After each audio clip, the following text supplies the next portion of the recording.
j'ai vraiment sorti comme un malaise. Je me dis, je me répète, je suis vieux, je radote.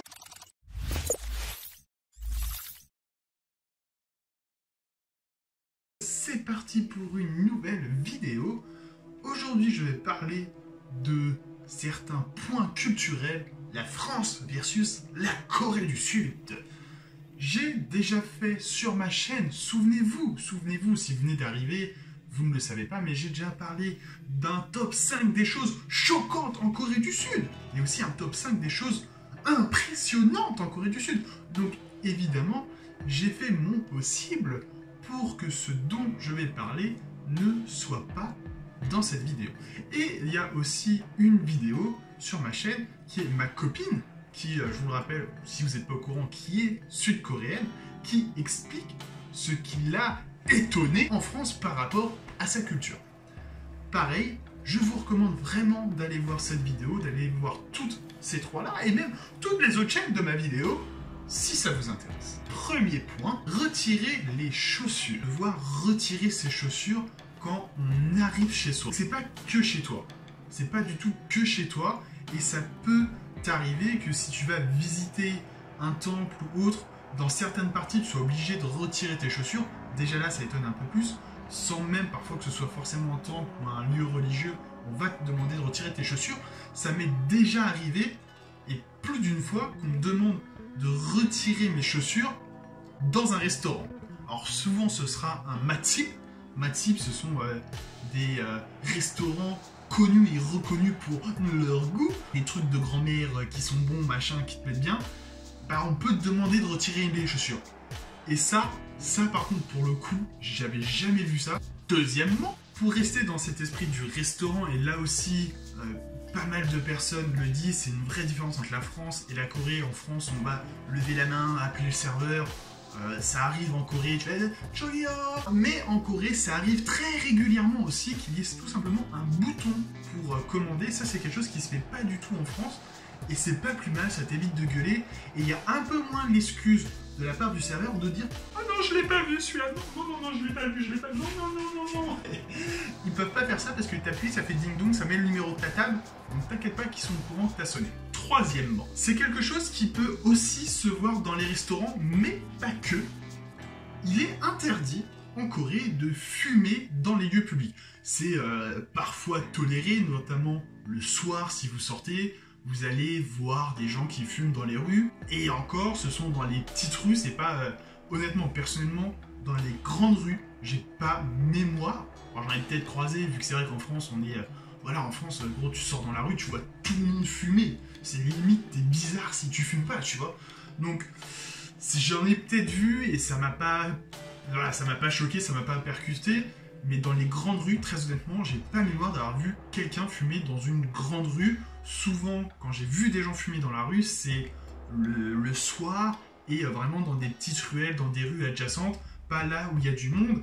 D'ailleurs, vous le savez si vous êtes déjà allé en Corée, notamment à Séoul, à chaque lieu public de type sortie de station de métro, va y avoir des rappels, ne fumez pas dans les 10 mètres avant la sortie. Et voilà, ça c'est quelque chose qui est clairement respecté, et même après les 10 mètres derrière la sortie, ça arrive très rarement. Encore une fois, je le redis, je me répète, je suis vieux, je radote. Bah, j'ai pas mémoire d'avoir vu quelqu'un faire ça. Les seules fois que je voyais quelqu'un fumer, c'était vraiment dans des petites ruelles, mais il y a quand même des lieux faits pour les fumeurs qui sont tout simplement des boîtes.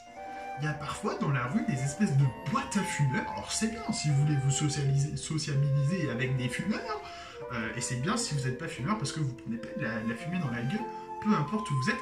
Et ces boîtes-là sont aussi dans les restaurants. Je suis arrivé dans le restaurant avec ma copine et je voyais des tables plutôt au calme, il n'y avait pas trop de monde, machin. Ça, je fais putain, c'est trop cool, on va être au calme, machin et tout. Donc on y va, puis de toute façon, c'était les seules tables disponibles à la fin. Et j'avais pas trop compris pourquoi elles étaient. Et puis ma copine me fait, en fait, c'est pas cool si elles sont dispo ces tables-là. Je fais, bah si. Elle me fait, bah non. Parce que, en fait, c'était juste à côté d'une boîte à fumeurs. Donc, bah, tu te prenais toute la fumée. C'était pas juste à côté, c'était un peu plus loin. Mais du coup, on avait un peu les fumées. Bon, Ça va, je suis pas mort, je m'en suis remis. Avec tout ce que je bouffe en France de fumée, quand j'attends le train, quand j'attends le bus, quand je marche dans la rue. C'est pas un repas au restaurant où j'ai bouffé un peu de fumée qui va me tuer. Petite coupure dans cette vidéo afin de vous parler de quelque chose de très important. Nous sommes sur koreaisgood.fr. C'est un site que j'ai créé moi-même pour parler de la Corée du Sud, que ce soit de l'actualité, du K-drama, de la K-pop. On est plusieurs rédacteurs dessus. Enfin, je suis rédacteur, il y a plusieurs rédactrices. Je les remercie et je leur passe le bonjour parce que je sais que vous regardez cette vidéo. En tout cas, si vous, ça vous intéresse, juste déjà d'avoir des articles liés à la culture coréenne, à l'actualité coréenne, à la politique coréenne et tout ce qui touche de près ou de loin à la Corée du Sud, je vous invite vraiment à vous rendre sur ce site. Mais aussi, sachez que en ce moment, avec le coronavirus, comme vous le savez, on ne peut pas se rendre en Corée du Sud, mais où en Corée du Sud est un jeu que j'ai développé qui vous permet de vous rendre en Corée du Sud de façon gratuite. C'est très simple, c'est un jeu qui fonctionne à la GeoGuessr. Vous popez quelque part en Corée du Sud, vous ne savez pas où. Alors ceci est un très gros indice, grâce à cela, normalement, si vous connaissez un petit peu la Corée, vous devrez trouver où est-ce que vous êtes. Mais si vous ne le savez pas, vous pouvez vous déplacer. Vous pouvez vous déplacer, aller, faut que je... Non, alors pour celui-là, vous allez pouvoir vous déplacer aussi, voilà, vous pouvez vous déplacer, essayer de retrouver une route, de trouver des indices sur des poteaux, alors là c'est juste un poteau, ne pas marcher ici, mais voilà, peut-être que ce poteau, peut-être, non, toujours pas, en tout cas, vous l'avez compris, vous pouvez vous déplacer et zoomer sur certains éléments afin de trouver des indices. J'ai actualisé la page pour avoir une nouvelle localisation. Là, nous sommes dans les rues de... je vous dirai pas quelle ville, mais bien sûr que non, je vous dirai pas quelle ville. Mais vous voyez, vous pouvez essayer de zoomer, dire c'est une zone 30. Bon, il n'y a pas qu'une seule zone 30 en Corée du Sud, donc ça vous aidera pas, mais vous pouvez vous balader. Voilà, là vous... Oh, damn, j'avais pas vu le comptoir French Western Wine and Bar. Bon. Ok, vous pouvez aller sur Google et taper le comptoir pour voir où c'est, mais c'est de la triche, je vous fais confiance pour que vous puissiez, que vous vous balayadiez juste là, vous voyez, cette clim LG, elle n'est qu'à un seul endroit en Corée du Sud, bien évidemment, et regardez, parce que celle d'après, je sais qu'il y en a une Samsung un peu plus loin, par ici, bref, on s'en fout, voilà, vous avez compris l'idée, vous pouvez vous déplacer vraiment très librement, zoomer afin de bien lire tout ce qui est écrit. Je viens de vous montrer la réponse d'où est-ce que vous êtes, mais c'est pas grave. Ensuite, vous appuyez sur faire une proposition, voilà, et vous pouvez dire bon bah voilà, moi je pense que j'étais ici à Mungang, et essayez d'être précis, hein. Vous pouvez zoomer vraiment et dire voilà, j'étais sur cette route là. Voilà, j'ai vu c'était une impasse à la fin, j'étais ici de façon très précise, et lorsque vous appuierez sur vérifier votre réponse, ça vous proposera le point que vous avez piné, et la bonne réponse si en fait c'était à Denjin ou à Taean par exemple. Je tiens à préciser que ce jeu est entièrement gratuit. Alors si vous allez sur le site koreaisgood.fr, que vous allez dans où en Corée du Sud, à l'heure actuelle vous n'êtes pas inscrit sur le site, donc vous allez seulement pouvoir faire une seule partie, enfin vous pouvez faire plusieurs fois la partie, mais ça sera toujours la même localisation. Il faudra vous inscrire sur le site et vous connecter pour accéder aux autres localisations et à tous les prochains ajouts, à toutes les futures localisations qui seront ajoutées à ce jeu, mais cela restera gratuit. Voilà, je le dis, je l'annonce, le jeu est gratuit et restera gratuit au fil des updates, parce que vous voyez, hein, c'est pas très beau, machin, tout ça, je suis pas développeur, je fais de mon mieux, mais en tout cas, ça peut vraiment vous permettre quand même de voyager en Corée malgré le coronavirus, et je pense très sincèrement que ça va en intéresser plus d'un sur la vidéo, donc allez vous faire plaisir, inscrivez-vous et devinez où vous êtes. C'est reparti, on reprend la vidéo. Quatrième point, et une fois n'est pas coutume, on va encore rester dans les restaurants. Bang, bang, bang, bang. Et non, je ne vais pas vous dire que la nourriture n'est pas chère. J'en ai parlé déjà dans une vidéo précédente. Mais le respect. Alors j'en ai aussi parlé dans une vidéo précédente, ça avait fait débat, hein, pour ceux qui me manquaient un petit peu tout ça. Je me suis fait traiter de nazi, de néo-nazi pour être précis, quand j'ai parlé de respect. Bon, les coréano-sensibles, encore une fois, des bisous sur la fesse gauche, sur la fesse droite, où vous le voulez, ne le prenez pas mal. Je ne suis pas en train de dire dans mes vidéos qu'une culture est meilleure qu'une autre, que ce soit la française qui soit meilleure que la coréenne, ou la coréenne qui soit meilleure que la française. Pas du tout. Si vous ne comprenez pas ça, j'en ai rien à foutre, c'est pas mon problème. Mais le respect, en Corée du Sud, alors, on parle parle très souvent, et c'est ce dont j'ai parlé dans une vidéo précédente, le fait qu'on respecte les anciens. Mais ça se passe aussi chez les plus jeunes. Et chez les plus jeunes, entre amis, au restaurant, ça peut vraiment se modéliser. Alors ça se perd, ça fait de moins en moins, mais ça existe encore. Où les plus jeunes vont aller préparer la table au restaurant pour les plus anciens. C'est-à-dire que c'est vraiment le plus jeune qui va aller sortir les baguettes, la cuillère, mettre tous les verres. Alors, c'est bien, c'est pas bien, j'ai pas de théorie là-dessus, c'est comme ça.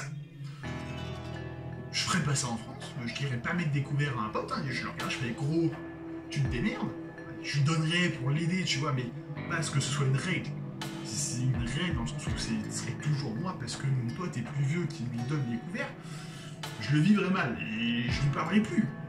Je te dis pas, je l'aiderai pas si je prends les couverts pour moi, je suis pas un enculé, je vais pas prendre pour moi et faire tiens, t'auras rien. Non, pas du tout, pas du tout. Mais le fait que, pour certains, encore une fois, je le dis, ça se perd de plus en plus, mais le fait que ce fût et ce soit encore une règle pour certains, c'est plutôt étonnant et une vraie différence culturelle. Cinquièmement, et vous allez peut-être me dire, mais mec, c'est pareil que le point 4, c'est lié au respect, et vous avez raison. C'est encore lié au respect, mais je suis amené là. Voilà, ça, se pencher, faire la courbette, tu t'appelles ça comme tu veux, ce signe de respect qui est très différent selon le niveau d'importance de la personne, tu baisses un peu, tu baisses la tête, tu baisses totalement, mais c'est un énorme point de différence. Ok, c'est encore lié au respect, je vais être très honnête, ça peut étonner, ça peut choquer. Est-ce que c'est bien, est-ce que c'est pas bien? J'ai des idées de la part des deux côtés. Et encore une fois, coréano-sensible, je ne dis pas qu'en France c'est mieux, je ne dis pas qu'en Corée c'est moins bien, je ne dis pas qu'en Corée c'est mieux, ni qu'en France c'est moins bien. Je dis juste que ça se passe comme ça en Corée, et c'est vraiment très différent. C'est vraiment très différent. Et là où ça m'a le plus choqué, c'est quand ça m'est arrivé à moi personnellement. Alors je n'ai pas eu, encore, en tout cas à l'heure actuelle, à me courber devant quelqu'un, mais quelqu'un me l'a fait. Quelqu'un l'a fait pour moi directement, et très honnêtement, en tant que Français à qui on se courbe pas, je me suis senti mal à l'aise. Et j'avais pas d'autres mots, et je pouvais pas le dire à la fille parce que elle capitait pas un mot d'anglais et je capitais pas un mot de coréen, donc je pouvais pas lui dire. Mais la situation c'était simple, c'est que je lui ai rendu, elle a fait tomber son portefeuille. Je suis pas un enculé, je lui ai rendu, j'allais plus lui voler. Donc déjà moi, avec qui parlait pas coréen à l'époque, t'enflamme pas, hein, je suis pas un dieu de coréen, toujours pas, hein, tu te calmes. Mais bon, je capitais pas beaucoup, tu vois, en coréen, machin ça, je savais pas trop comment l'appeler, juste de base, je savais pas comment appeler quelqu'un que je connais pas en coréen. J'étais là, je lui tapote l'épaule, contact physique en Corée du Sud. Déjà là, la fille, elle s'est retournée, mec. Elle se sentait mal, voilà, moi je sais que je suis pas censé faire ça, mais je sais pas comment t'appeler, tu vois, je suis désolé. J'ai pas pu lui dire parce que je parlais pas coréen, enfin t'as compris l'idée. J'étais avec son portefeuille, bon, au moins elle a compris que j'étais pas un voleur parce que voilà, je lui ai tendu, je lui ai dit, voilà, je te le rends, je suis gentil. Et elle me remercie, et honnêtement, ça s'est passé juste à la sortie du métro, donc on allait vers l'escalator. Mais moi j'étais mal à l'aise, arrête, fais pas ça, et alors pour elle c'était normal, c'est la façon de dire merci en montrant son respect dans sa culture, je le comprends, et je ne l'ai pas mal pris dans le sens où je sais que c'est pour ça qu'elle a fait ça, mais moi personnellement, je l'ai vraiment sorti comme un malaise, je me suis dit non mais arrête, tu n'es pas une chose, tu ne m'es pas soumis parce que je t'ai rendu ton portefeuille, c'est normal, dis juste merci et va. Et voilà, et moi franchement, très honnêtement, je voulais pas revoir qu'elle me refasse ça en sortant de l'autre, je l'ai laissé partir pendant 30 secondes facile, être sûr que je la recroise pas. Être sûr, je voulais pas la recroiser, je voulais pas qu'elle se redise oh encore merci, et que ça se repasse et que je me sente mal. Donc je l'ai laissé partir, et je l'ai revu mais elle m'a pas vu. Donc ça s'est bien passé. Sixième, vu que je vous parle du métro, est-ce qu'on en parle du métro en Corée? Alors je vais même pas mentionner le fait qu'il soit propre. Trop tard je l'ai fait. Ils ont des stations de métro, pour être plus précis, ce sont des stations de métro plus. Mais c'est limite des centres commerciaux. Mais c'est le... Pardon. Est-ce que... vous qui êtes déjà allé en Corée du Sud, vous êtes déjà arrêté à la station de Gangnam?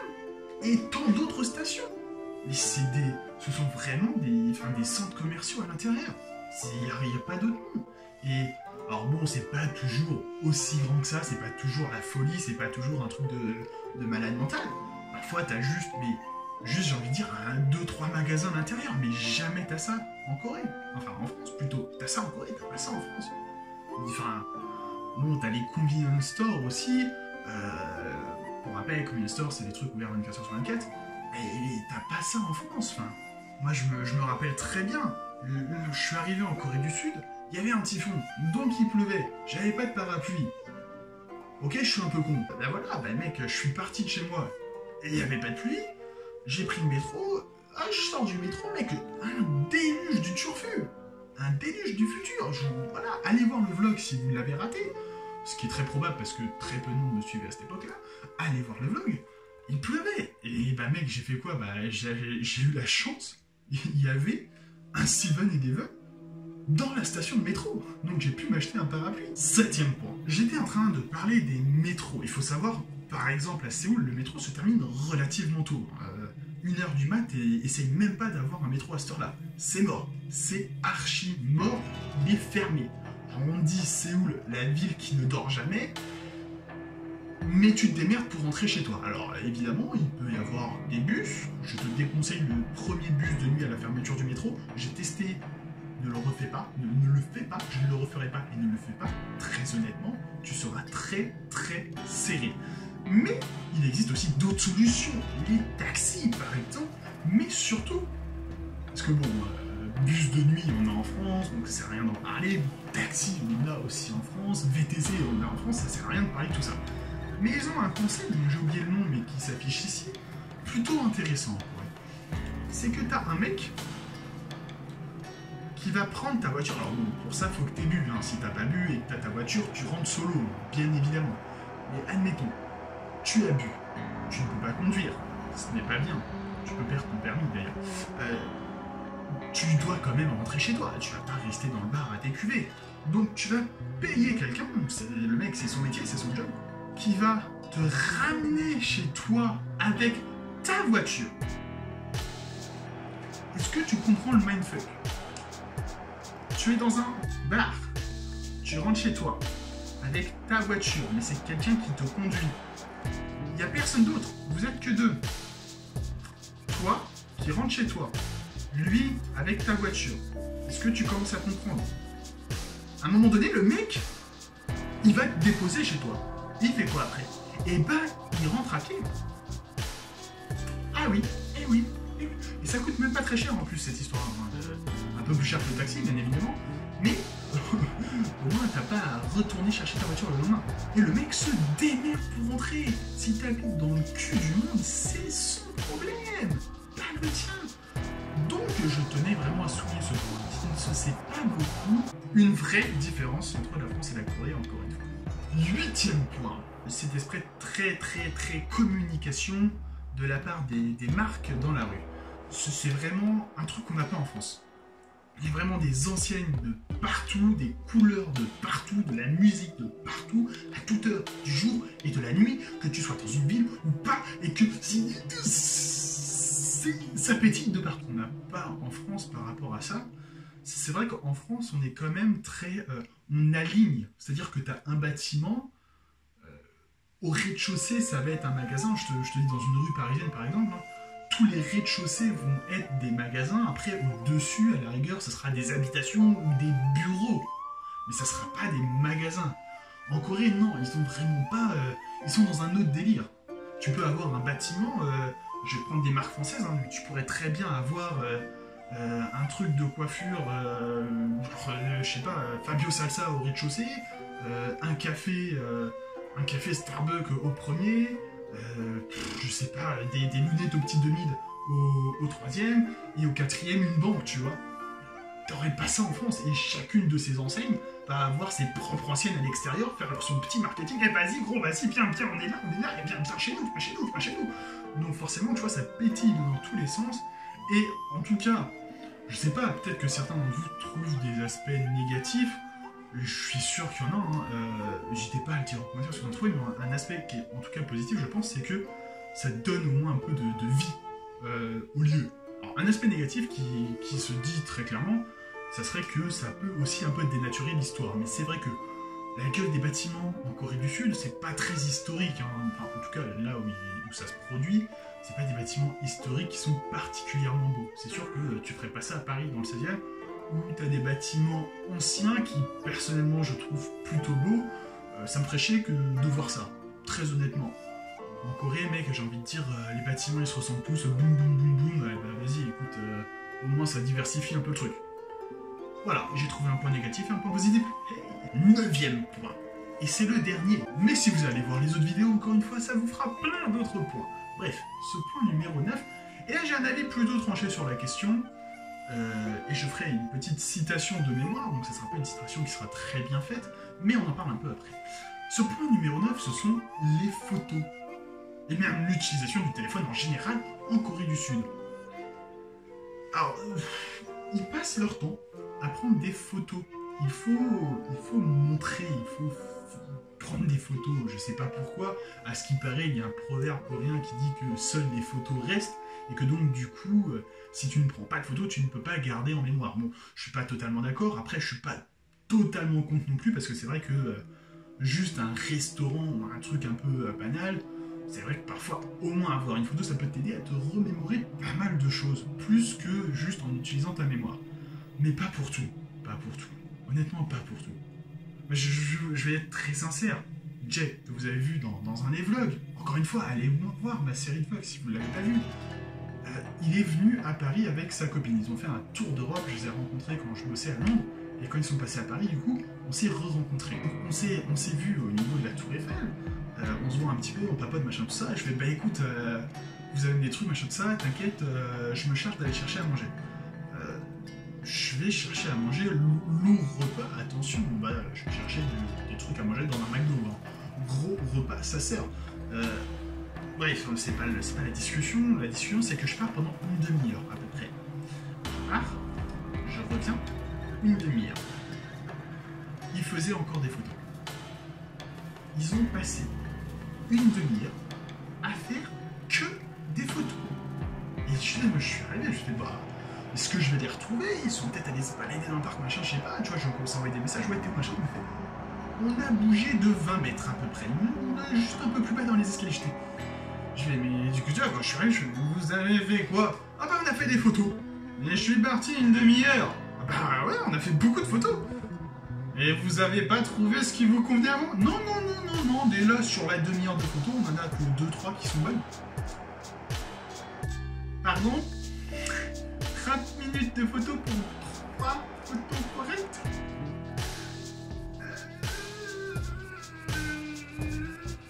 Et même, ce que je disais, d'un point de vue général, les Coréens sont beaucoup, énormément sur leur téléphone. Et je citerai Jeff Somek, que je vous recommande très fortement. Allez voir la chaîne de Jeff. On a fait une vidéo ensemble d'ailleurs aussi sur la face cachée de la chirurgie esthétique en Corée du Sud. J'ai pu, on m'a proposé, blablabla, de faire une interview de sa femme qui a travaillé dans ce monde-là. Et moi, avec mes recherches, je vous conseille si ça vous intéresse. Mais surtout, et il le dit très bien. Alors, je le fais encore une fois de tête, mais la Corée du Sud est un pays tellement connecté qu'il est déconnecté. Et je termine ce 9e point avec cette citation pour laquelle j'approuve l'entièreté des mots et l'entièreté de sa signification. Voilà, merci beaucoup à vous de m'avoir suivi pour cette vidéo France versus Corée du Sud.